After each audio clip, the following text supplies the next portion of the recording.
அடுத்து தெய்வ நீதி வழி வாழ்தல். மனித நீதி மயக்கத்திற்கு உட்பட்டது, மனித நீதி கலக்கத்திற்கு உட்பட்டது, மனித நீதி தயக்கத்திற்கு ஆட்பட்டது.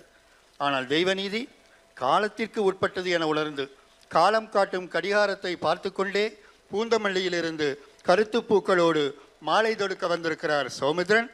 காதல் துணையின் கரம் பற்றி மன்றங்கள் முழுதும் சிறகடிக்கும் ஜோடி புறாக்கள் இன்று ஆழியாறு மண்டபத்தில் இளைப்பாற வந்திருக்கின்றன. இதில் ஆண் புறா மட்டும் அரங்கத்தில் வந்தமர்ந்து தெய்வநீதி துணைந்துரைக்க வந்திருக்கிறது. ஆண் புறாவை அரங்கத்திற்கு வரவேற்கிறோம். பெண் புறா முன்னாடியே தான் உட்கார்ந்துருக்குது, பார்த்து பேசுங்க.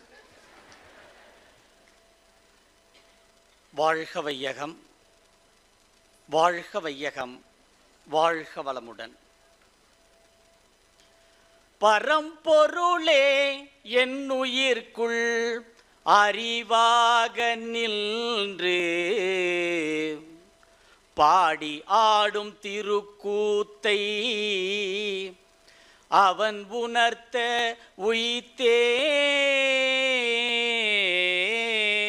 உய்த்தேன். வரம் அளித்து வாழ்த்தி என்னை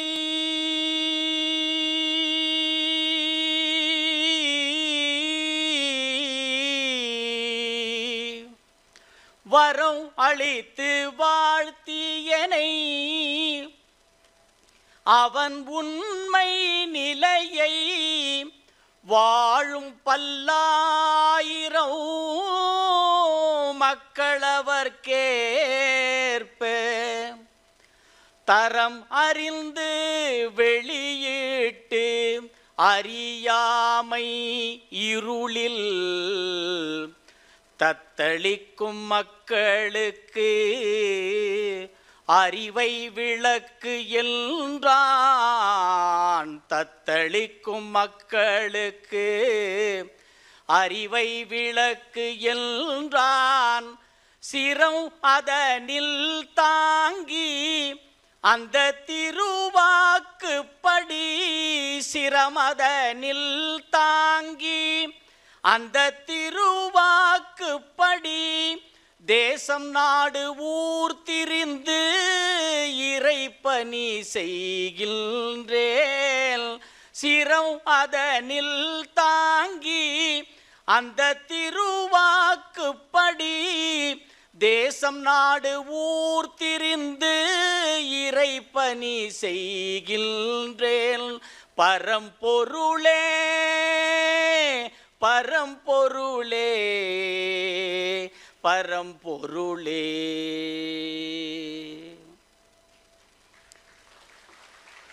வாழ்க வளமுடன். அன்பர்களே, தேசம் நாடு ஊர் திரிந்து இறைப்பணியை உலக மக்கள் ஒவ்வொருவரும் உய்வதற்கு தொண்டை ஏற்ற குருவனுடைய இந்த வேள்வி தினத்திலே அந்த விதைத்த விதை இன்று தலைவர் அவர்கள் மூலமாக விருட்சமாக மலர்ந்து அவரோடு நாம் அனைவரும் இன்று கைகோர்த்து கொண்டு அவருடைய லட்சியங்களை கனவுகளை நனவாக்குகின்ற விதத்திலே ஒரு அற்புதமான அவரை போற்றுகின்ற விதத்திலே வேதாத்திரியத்தை பரப்புகின்ற தினத்திலே ஒரு பெரிய இந்த கருத்துரையை நாம் இன்று ஐயா அவர்கள் நமக்கு ஏற்பாடு செய்திருக்கிறார்கள். அன்பர்களே, நேர்மையான நீதி முறையில் ஒரு மனிதர் வாழ வேண்டுமென்றால் செயல் விளைவு உணர்கல்வியை ஒரு மனிதன் உணர்ந்தால் மட்டுமே அந்த மனிதன் தெய்வ நீதிப்படி வாழ முடியும். அந்த தெய்வ நீதிப்படி வழி வாழ்ந்தால்தான் அவருடைய சிந்தனை அற்புதமாக இருக்கும் என்கின்ற ஒரு 4 தலைப்புகள், ஒரு சீக்வன்ஸு சிறப்பாக இந்த கருத்துரையை ஏற்பாடு செய்திருக்கிறார்கள். அண்டங்கள் முழுவதும் ஆக்கவும் காக்கவும் அழிப்பதும் அதுவே அறிந்திடுவாயே, எங்கும் எதிலும் எதன் உள்ளும் அதுவே, எண்ணுள்ளும் உன்னுள்ளும் இருப்பது அதுவே. அந்த அது என்கின்ற அந்த தெய்வம்தான் தனக்கென்று ஒரு நியதியை இந்த பிரபஞ்சத்திலே வகுத்து அந்த தெய்வமே படைப்பு உலகம் என்கின்ற ஒரு அற்புதமான இந்த பிரபஞ்சத்தை படைத்து இந்த பிரபஞ்சத்திலே வாழ்கின்ற அத்துணை தோற்றப் பொருட்கள் அனைத்திற்கும் இந்த பிரபஞ்சத்திலே 84 லட்சம் உயிரினங்களை படைத்த அந்த இறைநிலை 3,84,000 யோனி பேதங்களை இந்த பிரபஞ்சத்திலே கொடுத்து அதில் கடைசியான ஒரு இறுதியான மலரான இந்த மனிதனை இறைவன் இந்த பிரபஞ்சத்திலே கொடுத்து, இந்த மனிதனுக்கு பிறகு எந்த விதமான ஒரு படைப்பையும் இறைவன் செய்யவில்லை. ஏனென்றால் அந்த தெய்வமே அந்த மனிதருக்கு உள்ளே இருந்து அத்தனை படைப்புகளையும் செய்து கொண்டிருக்கிறது. அப்படி என்றால் இந்த மனிதர்களாகிய நாம் தெய்வ நீதிப்படி எப்படி வாழ்வது என்கின்ற ஒரு கேள்வி எழும் பொழுது, அந்த கேள்வி என்பது இந்த பிரபஞ்சத்திலே இரண்டாக பிரிகிறது. ஒன்று ஆன்மீகம், மற்றொன்று அறிவியல். ஆனால் ஆன்மீகம் என்பது அறிவியலை ஏற்றுக்கொள்ளவில்லை, அறிவியல்வாதிகள் ஆன்மீகத்தை ஏற்றுக்கொள்ளவில்லை. இதை உணர்ந்த கலியுகத்தினுடைய குரு, நடமாடும் தெய்வமாக நம்மோடு சமகாலத்திலே வாழ்ந்த அருள் தந்தை வேதாத்ரி மகரிஷி அவர்கள் ஆன்மீகத்தையும் அறிவியலையும் இணைத்த ஒரு அற்புதமான தத்துவத்தை கொடுத்த ஒரு மகான். அன்பர்களே, இந்த உலகத்திலே நாம் அனைவருக்கும் தெரியும் 4 சுயம்புகள் உண்டு என்று. அந்த 4 சுயம்புகளைத்தான் நாம் ஆன்மீகத்திலே, ஆன்மீக அறிவியலிலே ரிக்வேதம், யஜுர்வேதம், சாமவேதம், அதர்வண வேதம் என்று 4 நிலைகளிலே நாம் சொல்லுகின்றோம். பிரஜானம், பரபிரம்மம், அகம் பிரம்மாஸ்மி, தத்துவமசி, அயனாத்மம், பரபிரம்மம் என்று 4 நிலைகளிலே மனிதன் தெய்வ நீதிப்படி வாழ்வதற்கு இந்த பிரபஞ்சத்திலே இறை தத்துவத்தை நமக்கு வேதமாக எல்லோருக்கும் கொடுத்தார்கள். ஆனால் வேதமாக கொடுத்த இந்த வேதத்தை மகான்கள் சொல்வது போன்று இந்த பிரபஞ்சத்திலே கோடிக்கணக்கான மக்கள் என்னை நினைத்து தியானம் செய்து கொண்டிருக்கிறார்கள். ஆனால் லட்சக்கணக்கான மக்கள் மட்டுமே ஒரு குருவை பிடித்து தியானம் செய்து கொண்டிருக்கிறார்கள். அந்த லட்சக்கணக்கானவர்களிலே 1000 கணக்கானவர்கள் மட்டுமே தொடர்ந்து செய்து கொண்டிருக்கிறார்கள். 1000 கணக்கானவர்களிலே 100 கணக்கானவர்கள் மட்டுமே வெற்றி பெறுகிறார்கள். 100 கணக்கானவர்களிலே ஒரு சிலர் மட்டுமே சித்தி அடைகிறார்கள். அந்த ஒரு சிலரைத்தான் மகான்கள், யோகிகள், ரிஷிகள், ஞானிகள் என்று நாம் சொல்லுகின்றோம். அந்த வகையிலே வேத காலம் தொட்டு வேதாத்ரிய காலம் வரை நமக்கு எல்லாம் இந்த வேதத்தை அளித்தவர் வேதாத்ரி மகரிஷி அவர்கள். அன்பர்களே, இந்த தெய்வ நீதிப்படி வாழ்வதற்கு 4 வேதத்தை கொடுத்தாலும் பிரஜானம், பரபிரம்மம் என்று சொல்லுகின்ற இந்த ரிக்வேதம் எந்த ஒரு பிரம்மத்தை நீ தேடுகின்றாயோ அந்த பிரம்மம் உன்னிலிருந்து தான் தொடங்குகிறது, அதை நீ முதலில் ஆராய்ச்சி செய் என்று சொல்வது ரிக்வேதம். தன்னிடமிருந்தே ஆராய்ச்சியை தொடங்கும் பொழுது யஜுர்வேதம் என்ன சொல்கிறது? எந்த பிரம்மத்தை நீ தேடுகிறாயோ கொஞ்சம் உள்ளே செல், அகத்தின் உள்ளே சென்றால் அந்த பிரம்மத்தை உணரலாம் என்று சொல்லுகின்றது அகம் பிரம்மாஸ்மி 2ஆம் நிலை. வெளியில் இருந்த மனம் தன்னை நோக்கி வந்து தன்னிடமிருந்து தனக்கு உள்ளே சென்று அகத்திற்கு உள்ளே அந்த பிரம்மம் இருக்கிறது என்கின்ற நிலை உணர்கிறது. 3ஆம் நிலையிலே அந்த பிரம்மம் எனக்குள்ளே எதுவாக இருக்கிறது என்று சொல்வதுதான் சாமவேதம். சாமவேதத்திலே தத்துவமசி என்று சொல்கிறது. அந்த ஆராய்ச்சியின் முடிவிலே நீயே அதுவாக இருக்கிறாய் அல்லது அதுவே நீயாக இருக்கிறாய் என்று சொல்கிறது. 4ஆம் நிலை, எப்பொழுது நானே அதுவாக இருக்கிறேன் என்று ஒரு இடத்திலே அந்த வேதம் குறிப்பிடுகிறதோ அந்த குறிப்பிட்ட உடன் அதர்வண வேதம் என்ன சொல்கிறது என்றால் அயனாத்மம், பரபிரம்மம். எந்த ஒன்று நானாக இருக்கிறது என்று தெரிந்து விட்டதோ நீ காண்கின்ற காட்சிகள், நீ பார்க்கின்ற பொருட்கள் அனைத்திலும் அதுவே பிரம்மமாக இருக்கிறது, அத்தனை ஆத்மாக்களிலும் அதுவே பிரம்மமாக இருக்கிறது என்று சொல்வது அயனாத்மம், பரபிரம்மம். இந்த 4 நிலைகளை கொடுத்த இந்த 4 சுயம்புகள் இந்த எஞ்சான் உடலிலே நீ அக ஆராய்ச்சி செய்தால் பிரம்மத்தை உணரலாம் என்று சொன்னது. ஆனால் விரல் விட்டு எண்ணக்கூடிய அளவிற்கே இந்த பிரபஞ்சத்திலே மகான்கள் தோன்றினார்கள். இதையெல்லாம் பார்த்த கலியுகத்தினுடைய குரு அருள் தந்தை வேதாத்ரி மகரிஷி அவர்கள் இந்த பிரபஞ்சத்திற்காக 5வது வேதமாக ஒரு வேதத்தை கொடுத்தார். அந்த வேதம் தான் வேதாத்ரிய வேதம். அப்ப வேதம் என்பது 4 அல்ல, வேதம் என்பது 5. ரிக்வேதம், யஜுர்வேதம், சாமவேதம், அதர்வண வேதம், வேதாத்ரிய வேதம். இந்த எஞ்சான் உடலுக்குள்ளே மனிதர்கள் காலம் காலமாக ஆண்டாண்டுகளாக பிரம்மத்தை உணர வேண்டும் என்று நினைத்தார்கள், முடியவில்லை. ஆனால் அருள் தந்தை அவர்கள் 2 வரியிலே சொல்லிவிட்டார். ஒரு பாடலிலே கடைசியிலே சொல்கிறார், எந்த பிரம்மத்தை நீ காலம் காலமாக தேடுகிறாயோ அந்த தெய்வம் உனக்கு உள்ளே, அவன் நீ ஒன்றாய் அறிந்த இடம் அறிவு முழுமை, அது முக்தி. அந்த அறிவாக இருப்பது அந்த தெய்வம். அப்ப அறிவாக இருப்பது அந்த தெய்வம் என்பது அந்த தெய்வத்தினுடைய நியதி என்ன? தெய்வம் என்ன என்பதை முதலில் நாம் தெரிந்தால்தான் தெய்வத்தினுடைய நியதி என்ன என்பது தெரியும். தெய்வத்தினுடைய நியதி என்ன என்பதை தெரிந்தால்தான் அந்த நியதிப்படி நாம் வாழ முடியும். அப்ப இந்த 3 நிலைகளிலே மனிதனிடம் சிறப்பாக இருக்கின்ற ஒரு ஆற்றல் என்பது நம்முடைய மனம் அனைவருக்கும் தெரியும். இந்த மனதனுடைய ஆற்றலினாலே, இந்த மனதனுடைய தன்மைகளினாலே ஒவ்வொரு மனிதனுடைய மனதிற்கு உள்ளே ஏற்படுகின்ற விருப்புகள் மற்றும் வெறுப்புகள் மூலமாக இந்த மனிதர்கள் அவர்களுடைய உடற்கருவிகளை கொண்டும் நம்முடைய புலன்களை கொண்டும் கர்மா விதி, இந்த கர்மா என்று சொல்லுகின்ற இந்த கர்ம வினை பதிவுகள் நமக்கு உள்ளே இருந்து விருப்பு வெறுப்புகளை உருவாக்கி, அந்த விருப்பு வெறுப்புகளை உருவாக்குகின்ற அந்த கால நேரத்திலே நம்முடைய உடல் கருவிகள் மூலமாகவும் நம்முடைய புலன்கள் மூலமாகவும் அந்த பதிவை நாம் செய்ய சொல்லி நம்முடைய கர்மவினை பதிவுகளை நாம் அனுபவிக்கிறோம். அதைத்தான் நாம் அத்தனை பேரும் என்ன சொல்றோம்? என்னுடைய விதி, என்னுடைய கர்மா என்று நாம் சொல்லுகின்றோம். ஆனால் ஒரு மனிதன் பிறக்கும் பொழுதே கருவிலே விதியை மதியால் வெல்வதற்கு உண்டான உபதேசத்தை வேதத்திலே கர்ப்ப உபதேசமாக கொடுத்தார்கள்.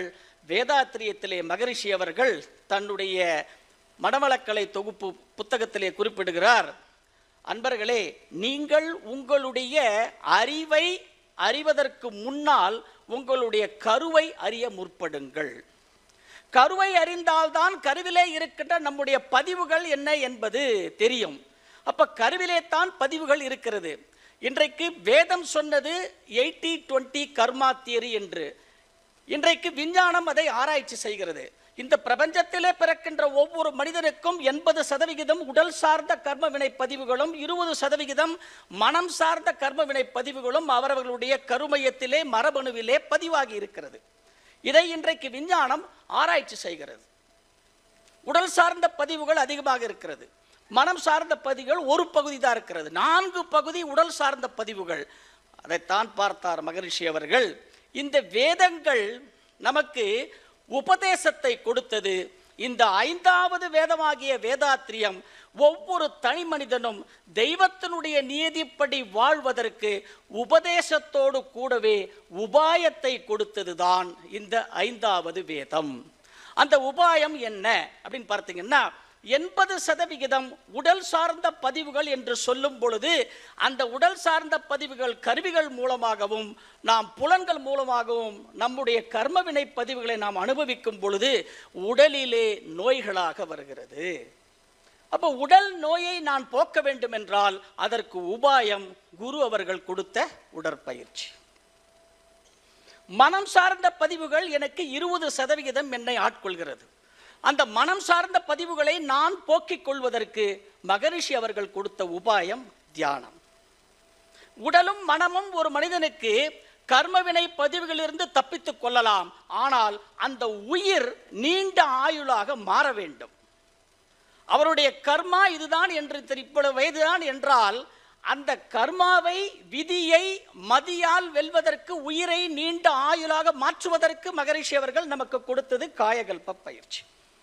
உடல் மனம் உயிர் இந்த 3ஐயும் இணைத்த ஒரு மனிதன் தெய்வ நீதிப்படி வாழ முடியுமா என்றார் ஒரு கேள்வி எழுகிறது இந்த இடத்துல. இப்போ உடம்பு நல்லாயிடுச்சு, மனசு நல்லாயிடுச்சு, உயிரும் ஆரோக்கியமாயிடுச்சு. ஆனால் அவர் ஒரு உண்மையான மனிதராக வாழ முடியுமா? அவர் தெய்வத்தை உணர்ந்தவரா? ஆனால் எந்த ஒரு மனிதரும் குணத்தை மேம்படுத்தாமல் தெய்வத்தை உணர முடியாது. தெய்வ நீதிப்படி ஒரு மனிதன் வாழ முடியாது.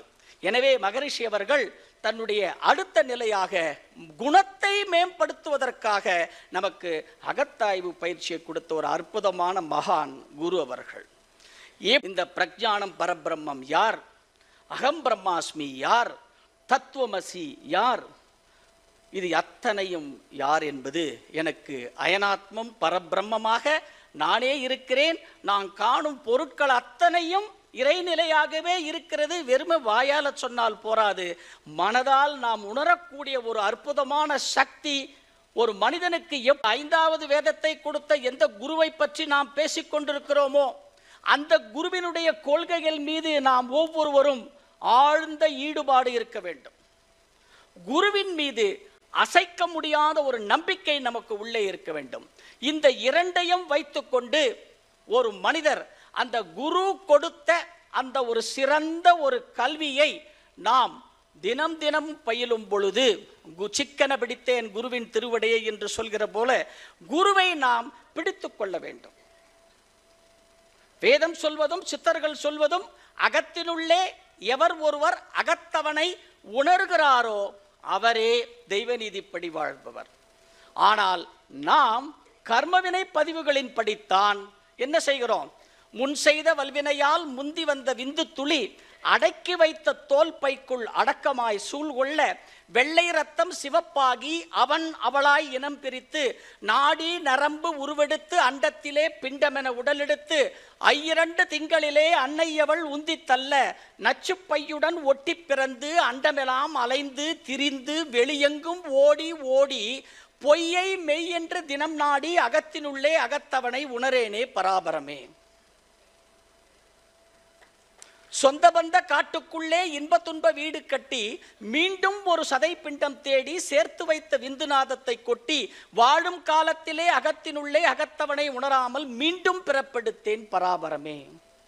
உலகத்தை உருட்டி திரட்டியானவன் எனக்கு உயிர் கொடுத்தவன், வாழும் காலத்திலே அகத்தவனை உணராவதால் வாழ்க்கை எனும் சக்கரத்திலே என்னை செக்குமாடாய் சுழற்றியவன். அப்ப திரும்ப திரும்ப திரும்ப திரும்ப நம்ம இந்த தெய்வ நீதிப்படி ஒரு மனிதன் வாழ வேண்டும் என்றால் குருவை பிடித்தால் மட்டுமே முடியும். குருவை பிடிச்சா மட்டும் போராது. குரு நமக்கு எல்லாம் செய்திருவாரா? அந்த குருவினுடைய பயிற்சிகளை நாம் முறையாக செய்ய வேண்டும். பயிற்சிகள் செய்தால் போருமா? மனம் விரிய வேண்டும். மனம் விரிந்தால் போருமா? தொண்டு செய்ய வேண்டும். தொண்டு மனவளக்கலையினுடைய ஒரு தாரக மந்திரமே தொண்டு செய்தால் கொண்டு வந்த வினைகள் செல்லும் என்று நாம் சொல்கின்றோம். இது வாய் வார்த்தையாக இருக்கக்கூடாது. இந்த நம்முடைய குருவனுடைய இந்த வேள்வி தினத்திலே ஒரு மனிதன் தெய்வ நீதிப்படி வாழ்வதற்கு இந்த 18வது வேள்வி தினத்திலே நாம் அனைவரும் நிச்சயமாக ஒரு சங்கல்பம், ஒரு சபதத்தை எடுத்துக்கொள்ள வேண்டும். நாம் இந்த சங்கல்பம் என்னையும் உணர்ந்து என் குடும்பத்தில் உள்ளோரையும் இந்த தெய்வ நிலையை உணர வைத்து இல்லற வாழ்க்கையிலே வாழ்ந்து கொண்டு நல்லறம் பேணுவதற்கு ஒரு அற்புதமான 5வது வேதத்தை கொடுத்த இந்த வேதாத்திரியத்தை பட்டி தொட்டி எங்கும் பரப்புவேன். இதுதான் நம்முடைய சங்கல்பம், இதுதான் நம்முடைய கொள்கை. இந்த நிலையில் இருந்து கொண்டு நாம் ஒவ்வொரு மனிதனும் வாழும் காலத்திலே வாழ்ந்தால், ஏனென்று சொன்னால் மனித பிறவியினுடைய நோக்கமே பரோபகார்த்தம் இதம் சரீரம் புண்ணியம் என்று சொல்கிறது வேதம். மனிதன் பிறவி எடுத்தது சேவை செய்வதற்குத்தான், சேவை செய்வதற்காகத்தான் இந்த பிறவியை நாம் எடுத்திருக்கிறோம். அப்ப சேவை செய்வதற்கான எடுத்த இந்த பிறவியை உண்மையான சேவை செய்வதற்கு இந்த பிரபஞ்சத்திலே எல்லோருக்கும் வாய்ப்பு கிடைக்காது. ஆனால் இந்த மேடை நமக்கு அந்த வாய்ப்பை, நமக்கு இந்த சங்கம் நமக்கு அளித்திருக்கிறது. அந்த வாய்ப்பை, அந்த சேவை செய்வதற்கு உண்டான ஒரு வாய்ப்பை நமக்கு இறைநிலையும் குருவும் கொடுத்திருக்கிறார்கள். அன்பர்களே, 4 யுகங்கள் உங்கள் அனைவருக்கும் தெரியும். கிருத்தாயுகம், திரேதாயுகம், துவாபர யுகம், கலியுகம் என்று முதல் 3 யுகத்தினுடைய தர்மங்கள் சீடர்கள் குருவை தேடி ஓடினார்கள். கலியுகத்தினுடைய தர்மம் சீடர்கள் குருவை தேடி ஓட மாட்டார்கள், குருமார்கள் சீடர்களை தேடி வருவார்கள். அப்படி என்றால் கலியுகத்திலே இங்கே அமர்ந்திருக்கின்ற இத்தனை பேர் நாம் இருக்கிறமே, அத்தனை பேரையும் நாம் குருவை பிடிக்கவில்லை, குரு நம்மை பிடித்திருக்கிறார்.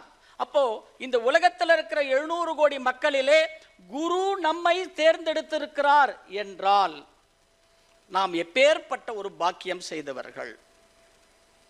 அந்த தெய்வ நிலையை உணரக்கூடிய தகுதி உன்னுள் இருக்கிறது என்பதை குரு எப்பொழுது நம்மை பிடித்தாரோ அப்பொழுதே நம்ம என்ன பண்ணணும்? குருவை பிடிச்சுக்கணும்.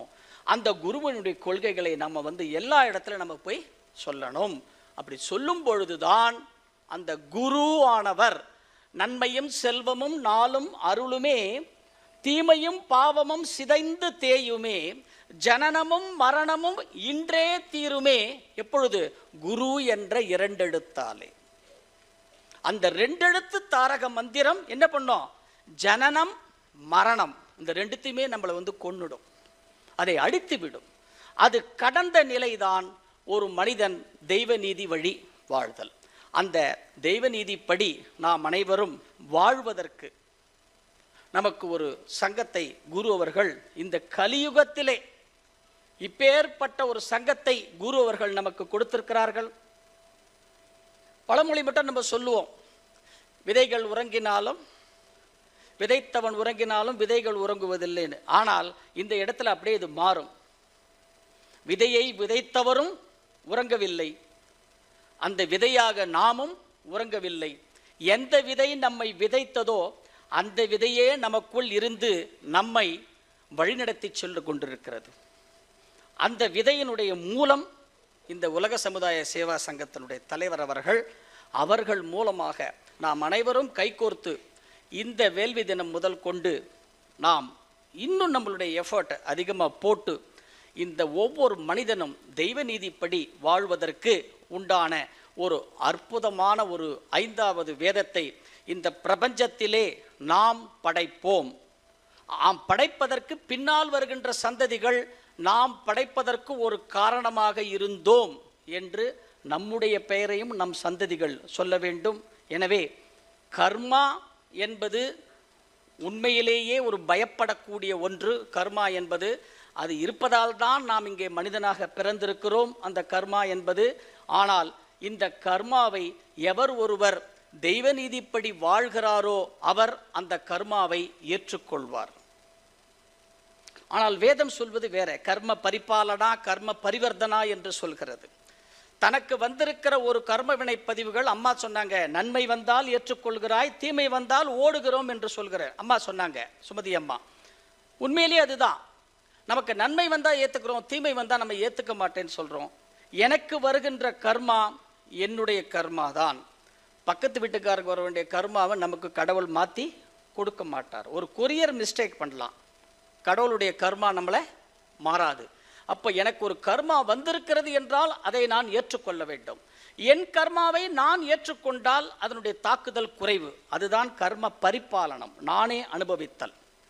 என் கர்மாவை நான் ஏற்றுக்கொள்ளாமல் அடம் பிடித்தால் இந்த கர்மா பரிவர்த்தனை, டிரான்ஸ்ஃபர் டு நெக்ஸ்ட் ஜெனரேஷன், பரிவர்த்தனையாக மாறிவிடும்.